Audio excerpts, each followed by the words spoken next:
Hello everyone, my name is Piyush Kumar and I am faculty at the Vajiram Ravi. Today we have with us Arjun Gupta who has secured All India rank 32 in this year's examination. So first of all, many congratulations Arjun. How are you feeling? Thank you so much, sir. The feeling is quite relieved, I think, firstly, and also very grateful for the results by the God grace and teachers like you, as well as my parents and spiritual guru. I have finally been able to achieve the rank, and really happy for the achievement. Yes, sir. So Arjun, could you take us briefly through your life journey? I mean your schooling, your graduation, and when did you first think about becoming a civil servant? Sure, sir. So, sir, I come from Jammu city and have done my schooling till class 12 from Jammu itself. I've studied in Army Public School Kaluchak.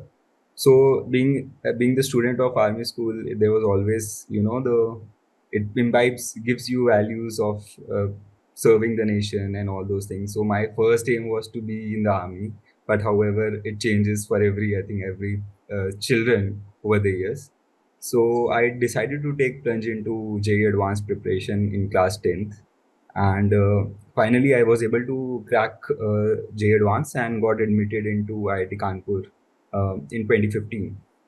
So there was some uh, big changes that I made. So I got entry as a student of biotechnology, but somehow after first year I got good CPA, so I changed to economics, and that was a gamble that I took that time in 2016.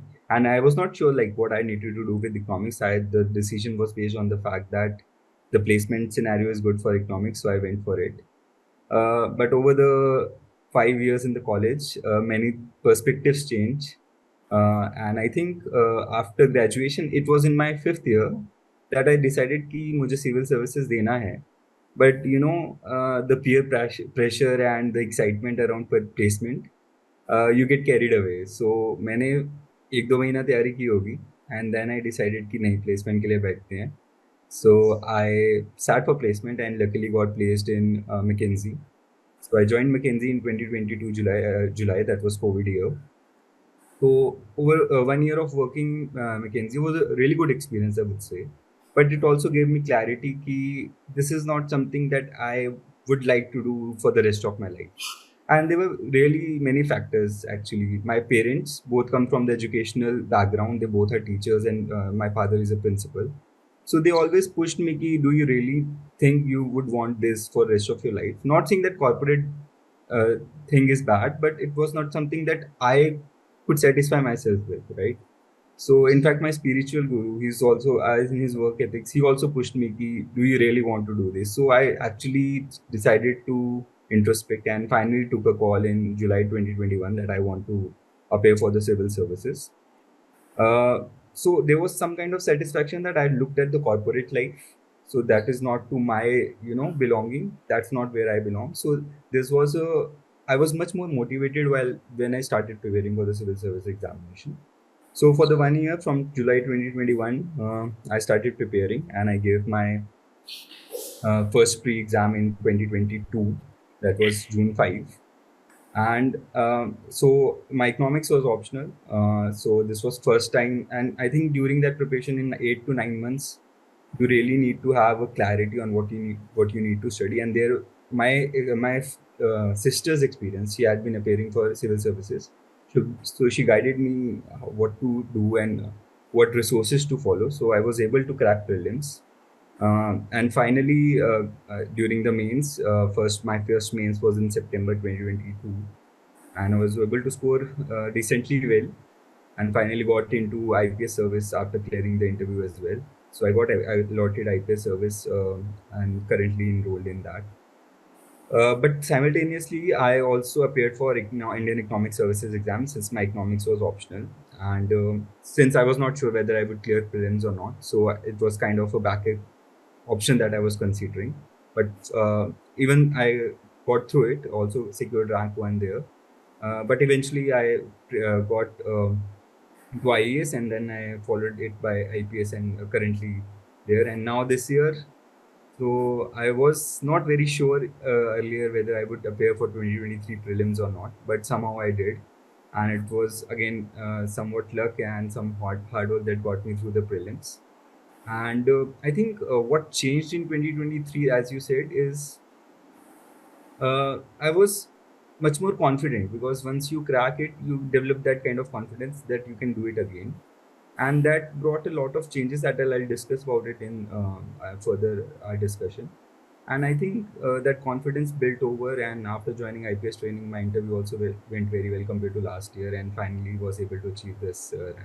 So that was the journey in short, I think. I would So say. Arjun, did you start your preparation while being in the job itself, or did you resign first and then started your preparation? No, sir. So I first resigned from the job. So economics was my optional. So I thought ki, and my job was also related to bit of economics. So I was in touch with economics for the optional part. But rest of the things I started only after I left the job. Okay, So I did so not want to be into two ships and preparing for that and also for jobs. So that was kind of frustrating. That's what I felt. So I decided to just take a plunge into one thing only. yeah, it was a very courageous decision because you were already working in a very prestigious firm, McKinsey, and from there to leave that entirely and then to start preparation. And I think it was a very courageous decision on your part. Real courage of conviction was there.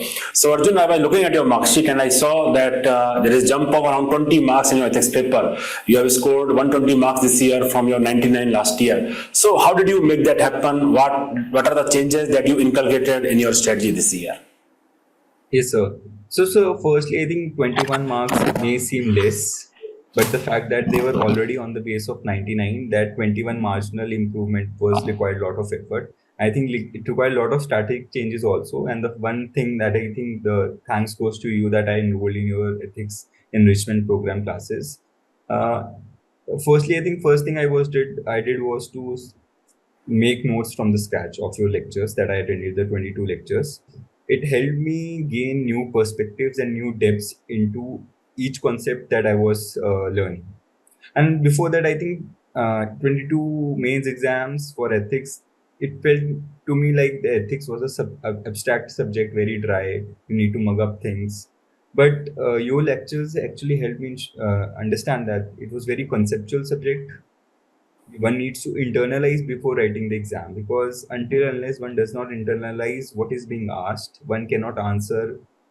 And those, the innovative points would not come into one's answer. You need to have that very deep understanding of new perspectives and varied perspectives, just not go into deep of one perspective. So the length and the dimension of my answers increased due to the various inputs that you provided through your test series and the lectures. And for example, a very small example that I also told you during our conversation was, for example, the corporate social responsibility thing. Earlier, I used to think in terms of only the people and the companies and broader impact on the society. But through those lectures that I attended and through test series, I really got to know that there are multiple factors. For example, the politics, the markets, the competition, the patents. So if you have 5 to 7 points already in your mind on a particular topic, you can easily replicate them on the answer sheet that you have. Similarly, I think with respect to case studies, so the framework was very well defined for each type of case study that can be asked. Earlier in 2022 exam, what I felt was I was writing a very standardized answer for each case studies, and there was no no factor that could distinguish my answer of the 6 case studies answer that that I wrote. Here I had a very deep understanding, and with respect to the wide dimension of case studies that you cover in terms of the context and the themes, it actually helped me gain confidence. For example, the narcotics case study. So one example was that when I used to write is I only looked it from, for example, how could we reduce the supply? But there is also a demand perspective to that. There is also government perspective to that. There is also agricultural perspective to that, agri distress that is there. So all these varied dimensions actually help me improve my the perspective and also the length of the answer that is required, and within a stipulated time frame, because I did not have to think right on that spot. This actually helped me internalize as well as also ensure that I had a good confidence before I was going into the exam, and due to that fact I was able to complete the exam also. In fact, I could write all the 2 pages for the section A questions because I could have that conceptual clarity of what each term means, and that is important I think that is important while you write this is, ethics exam, given that it is very abstract if you look at it from the outside. Yeah, because in ethics, I think one of the biggest challenges aspirants face is completion of the paper, and that is one of the I think biggest hurdle. And I remember that you texted me just after the mains examination that you were able to complete the paper before time this year, and that is surprising also. So, did you start from section A or case study? How did you allocate time when it comes to section A and section B of this paper? So I followed the conventional approach. Went with section A because I wanted to get some warm up before writing the case studies. And when you read questions, you get new ideas, and all those things start coming back that you have revised. So I did my section A paper first, but I left I think couple of questions for that because I was not sure what needs to be written. So there were two questions that I left. One was to moral muteness and something like that question that had come. After that, I did my case studies because by the time I had written 10 to 11 questions in section A, I already had all of the knowledge that I have revised and the found in the paper itself that was already there in my mind. So it was easy to get those terms fluently in my ethics test case studies. So that is why I followed this approach of section A and then section B, and then coming to section A again, where I had doubts in the questions. So that actually helped me, I think, to warm up and then to substantially do well in case studies also. Okay, so Arjun, I think one of the major challenge aspirant faces while writing ethics paper is quantity versus quality. Okay, so how did you manage that? Did you target filling up both the pages when it comes to section A questions or the 4 pages that is given for the case studies, or you decided that okay, I will write these many number of points whether it is question from section A or these many points when it comes to section B. How did you manage and allocated the time between both section A and section B? So the strategy was different for both of them. For section A, I was aiming at writing 2 pages completely. And the fact that, again, I think going back to that point, if you have enough points in your mind, I don't think the time is a problem, especially in section A, because 2 pages, it only takes 5.5 minutes if you have well prepared answers in the answer in your mind. So I think I followed that approach, and I think thanks to you again because I had a lot of points already in my mind while I was reading the question. So I ensured that I wrote all the points that I had in mind and completely filled the 2 pages. But of course, the order of writing the points was based on the fact that which were more innovative points. I used to write it like upfront, and followed by the points which are more generalized. So that helped me ensure that my section A is fully complete. Now coming to section B, so 4 pages, filling 4 pages can be a trap sometimes because you can go overboard and write what is not being asked in the question. So to limit myself to ensure that I complete the paper on time, firstly I was focused on writing only those things that were asked in the question. For example, there was tendency while I was writing the 2022 exam that I used to write the ethical dilemmas even when they were not asked. So I avoided that this year, but I ensured that I write stakeholders thing in my questions, in every question. But I did not go overboard by writing something which was not asked, and therefore I was limiting myself to 3 to 3.5 pages, and sometimes only 3 pages in case studies, depending on the type of question that is being asked. So that was my strategy, and I think with respect to the time allocation between section A and section B, so I had planned that I'll give almost 1.5 hour or maybe max of 1 hour 40 minutes to section B, and I have decided to complete the section A in the time which was remaining with respect. You have some very good marks in your paper too. I think 137 marks you have, perhaps among the highest in the country. So, did you do anything special when it comes to paper 2 of the mains paper? So I think paper 2 is something that I have been comfortable with in my previous attempts also and this attempt also. And I think special things, there was nothing that I changed in this attempt, only the fact that I added more example to my already prepared notes. And one few of things that I changed was reading the content from the original source. So, for example, I remember reading there was issue of no confidence motion that was going on in during 2023 mains, and I refer to so while reading non-confidence question, we actually tend to go online and search for the resources and look at the newspaper articles. I actually followed a strategy where I went to rules of procedure of Lok Sabha and Rajya Sabha. It can be sometimes time taking, but it gives you that conceptual clarity. So I inculcated that approach and I value added my notes through these resources.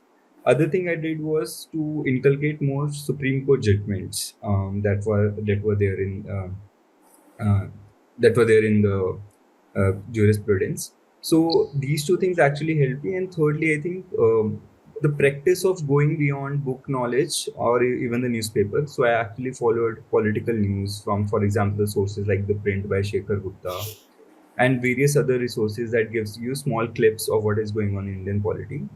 And I think that actually helped me improve my score. But given that, why I think I was able to score well was because in generally politics is something that makes me curious. So I followed political news right from my, I think, childhood when I was also in quizzing. I was also into the quizzing part. So I think that curiosity and the accumulation of knowledge that happened from like the early years that actually helped me gain interest in the subject and also create those examples which do not come naturally. You have to make that effort. So I think that is something that helped me. And final thing, I think quality was something that I had very crisp notes of, because in itself, if you look, the syllabus is quite vast for Polit GS2. So I ensure that I have very small notes, and these notes were prepared over 4 to 5 iterations of my original notes that I had. So actually helped me scroll through all the concepts or all the questions that I have prepared for GS2. So that was something I think I did something different for GS2, and plus the curiosity in the subject itself. So Arjun, moving on, I believe that the success does not happen overnight. You have to do certain things consistently on a daily basis, habitually, and I guess that is what Aristotle also says, that the virtues are result of habitual actions. So when I look at your life journey, I find you excelling throughout your journey. I'm whether it's 10, 12, or you scoring 9.5 CGPA in your graduation, and I think a post-graduation you have scored 10 out of 10 in IIT Kanpur, going through Mackenzie, getting All India rank 1 in Indian Economic Services. Then I think in the first time itself you got through the Civil Services, rank 228 and now rank 32. So I guess, your journey has been phenomenal, and some great achievements you have consistently had. So if we just break down these achievements into the kind of habits, because I'm a great fan of virtue ethics, and I believe that those success are result of certain good habits that you inculcate. So what are those habits that makes Arjun a consistent topper throughout the life? I mean, you have excelled in almost all the competitions that you have appeared. So what are those habits that you have done successfully and persistently? Thank you so much for those words, sir. Firstly, I think I'll be mostly grateful to God for helping me throughout the journey, and I think luck plays a great part. That is the first thing that I think, before the habit that I'll give my credit to. Secondly, I think, sir, one of the important things while you're writing this exam is the conviction. And the fact that firstly I had already taken a taste of corporate job, so I never that feeling काश मैं वो कर रहा होता तो पैसे कमा लेता, because there will be so many friends of yours who will be earning in lakhs, crores, and living a very good life, and you cannot compare it And to you those had the people. option to live that life, but Yes, you did not go for it. so the question comes to the fact that it has to be your own decision. It should not be forced by your parents. And thirdly, I think, before coming to habits, I think the influence of your parents. I think my parents played a very crucial role in building up to that level of preparing for UPSC exam. There's a lot of back end support from your mother, from your father, even my spiritual guru. I think this is something that you pick up from people around you. The work ethics that even though you become successful, because my parents, they come from a lower middle class family. Their parents were not a very good government servants. They made themselves successful by working hard. So I think those work ethics come from there only. Fourthly, sir, I think what you talked about habits, the one habit that I inculcated was to ensure that I do the preparation on the consistent basis. I have to take one day at a time.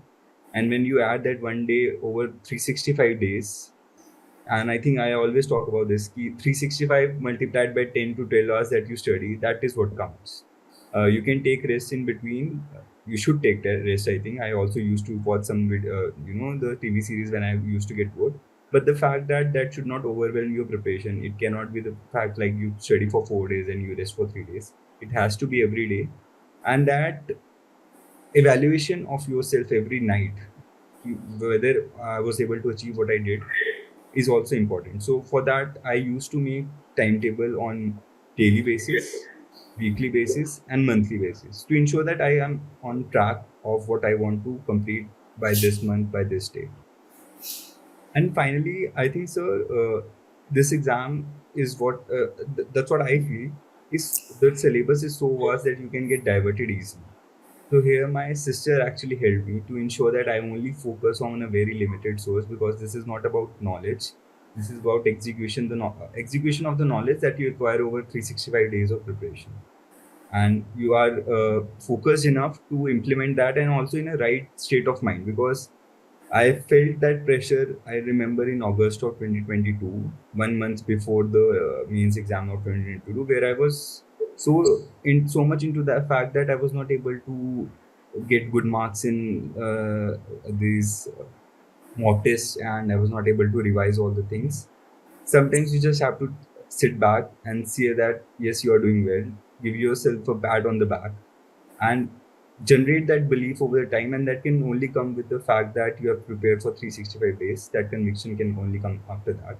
So I think it's a mix of all these factors, and I think I'm grateful, I'm blessed that I have that environment around me where I could study without any concerns or financial concerns or family problems. My family was very supportive. I had very good friends. I think this is also very important in a journey. You need to have friends whom you can talk to when you are in, stress or something like that, or even for useful discussions. As I was fortunate to have those friends, and all these inculcated. I think it's all written sometimes, but yes, it all inculcates and helps you achieve what So, you are trying. so Arjun, I believe you prepared for this year's attempt when you improved your rank from 228 to rank 32 this year while being in training for Indian Economic Services. So Yes, I sir. guess there must be some time crunch also for you because you were undergoing training also for both prelims and mains, and you did not take some leave off there.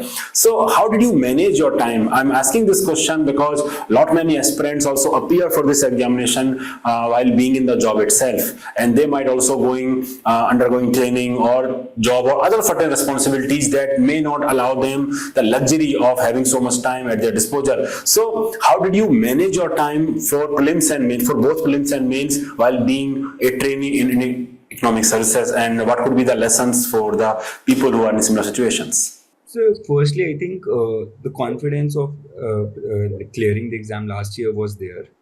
And the second things I banked upon was to improve on the subjects where there was a big possibility. And I think essay and ethics were the two subjects that I was really focusing upon. And plus also my economics optional, where I felt that I fell short of good marks. I could secure more marks. So my first focus was to ensure that I reorient my strategy in essay and ethics, and that is why I took your course. And I rewrote my ethics notes from the scratch. That is the thing I made a change to. And rest GS, I think GS 1, 2, 3, I was comfortable with the fact that I had good notes. It's just that I need to value add it. So I think one lesson that I took was to ensure that your previous notes are not, thrown off when you complete one attempt. So I carried on those notes, made value additions, and you learn quite a lot during the mains. I think mains 22 exam actually helped me that you have sufficient time because your notes are already prepared. It's just that you need to revise them on daily basis. So for that, even if you take out 5 to 6 hours, which is manageable, as it was manageable for me in the Indian Economic Services training. So ensure that those notes are updated, and I allot my time, because sometimes you tend to get carried away with the fact that I'm scoring well in this subject, so I should read it more. So I ensured that I had given a sufficient time to that, but not more. So I focused on ethics and essay. I focused on economics option, updating the mistakes that I made. And I wrote one thing also I did was I wrote less number of tests this year. So that actually helped me save time. So all these changes helped me ensure that the time crunch that I had, I was able to prepare well for that. So Arjun, you have cracked this examination twice, and that too successively, with such a high rank 32 this year. So, can I say that you have cracked the formula also for cracking this examination? That you do X and you do Y, and wow, there is a result for you, and the Z is there, the result is there. So, do you believe there can be a fixed formula for cracking this examination, or you believe there is an element of uncertainty and luck that is also there when it comes to civil service examination? And if it is so, then when did you feel the uncertainty and anxiety with respect to this examination? So firstly, I think there is no fixed formula. If it had been there had been a formula, everyone would have followed it and everyone would have cracked it. I think luck matters and luck does matters, but it cannot replace your hard work. That is true also. And also admit that if I give my this exam again, I'm not at all sure that I'll be able to crack it again. But there are certain things that one should do that I feel are necessary conditions, as they say, but not sufficient, of course. But necessary is you have to be consistent because there is no other alternative to that. There's a set pattern that everyone does. Because if you look at that's what happened in my experience, if you leave the consistency, you will leave the track of the things that you're doing. So if you have the set timetable, set targets, you will follow that every day to traverse that journey of 365 days or 2 years, whatever is that. So I think that is the first formula I feel that one should adopt of consistency, no matter what the result is. Because even if one does not clear this exam, he or she can take a lot much from these years of preparation. That's what I feel. And I've seen that people doing that, my friends doing that, going in various policy institutions and all those things. Secondly, sir, with respect to the stress and the challenges that one faces, and I think that is part of everyone's journey. Even as I mentioned, I think in 2022 mains exam, there was a certain incident that happened with me. So 1 month before the exam, I was not able to complete any of the mock tests on time. I was writing so much and 30 minutes overtime and all these things were happening. And I remember on 13th of August, I met with an accident on a scooty where I was going to my library. And I hit on my right hand, the writing hand. So I was scared. What will I do now? Just 1 month before the exam, my questions are not getting updated in 3 hours. But somehow I managed and I changed my writing stance. The little finger and something kind of happened. Although I compromised on my writing, the handwriting, but actually it helped me improve my speed. So, these things happen. As I mentioned also, I was in stress in August 2022. Ki kya hoga? So there is something akin. You fall back to those safeguards of family, friends, and that's why I feel you need to have those people who you can talk to, because this exams makes you isolated. That is the reality of this. But you need to ensure that you do not fall into that trap, because you always need people around you to keep you spirited in the exam, because there will be moments in everyone's life or in everyone's preparation where you feel ki sahi ja raha hai ya nahi ja raha. So I think that is important. You keep that motivation and keep that belief in you, and that can only come with the consistency and hard work that you're putting. But otherwise, I think again, luck matters. It matters without saying. So talking about luck and uncertainties with respect to civil service examination, Arjun, I believe a lot many aspirants try their luck attempts after attempts, because UPSC has also given so many attempts for this examination. But at the same time, there is a huge opportunity cost. I think you coming from IIT Kanpur, leaving a prestigious job in McKinsey would relate to that. That opportunity cost of giving successive attempts is very huge, simply because you are giving prime time of youth. So how does one balances between these two factors? How many attempts one should give, and what could be the factors based on which one can make a rational decision? What is your opinion on this? So I think it can be a very personal decision. I would not comment on how much attempts one should give, because it's again very personal decision, can depend on a lot of factors. But I think one thing that we can like as an aspirant that I also ensured I was lucky to do was during the graduation I did not completely give away my graduation thing away.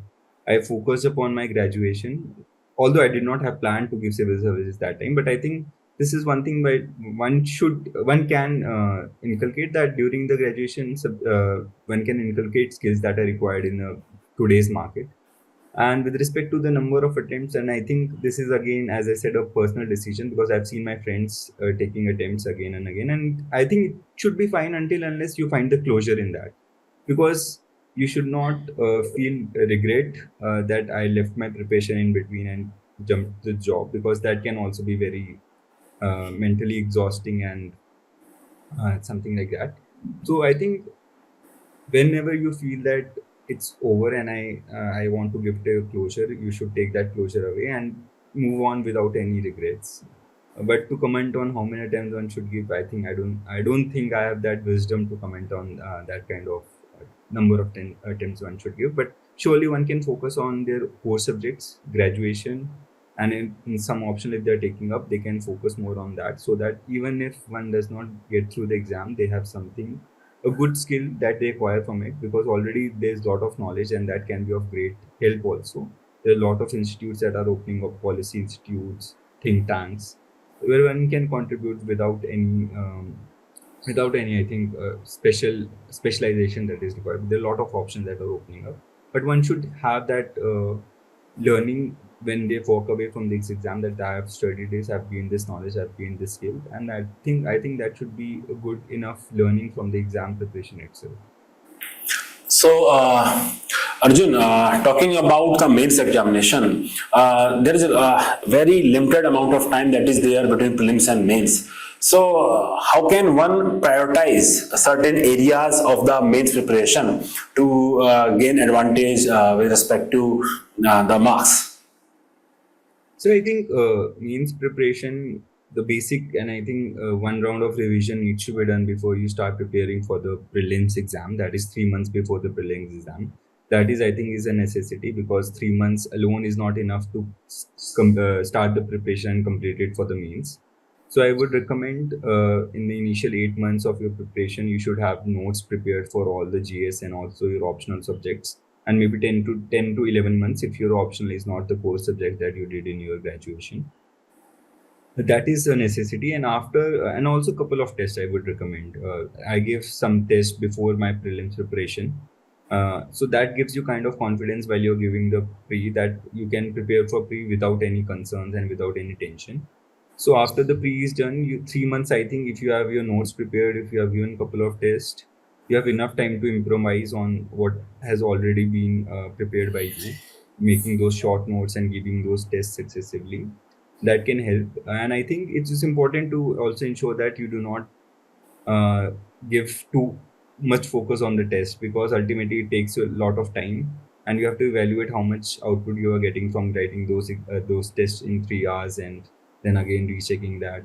So one should limit oneself. If one has gained confidence in answer writing, "Ki, I'm doing fine now in my mock test," we can pull back a bit on mock tests and do more value addition to the answer, because again there will be questions in exam where one does not have any knowledge. So to counter these, you need to have a much more the depth as well as the length of the knowledge that you acquire. So that can be changed. That strategy can be changed a bit as you progress in the mains preparation.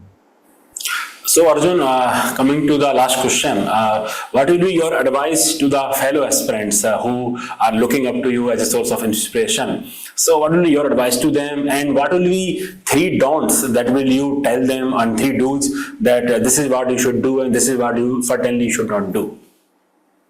I think coming to don'ts, first don't would be to not get carried away by large amount of resources. Just limit yourself to your notes.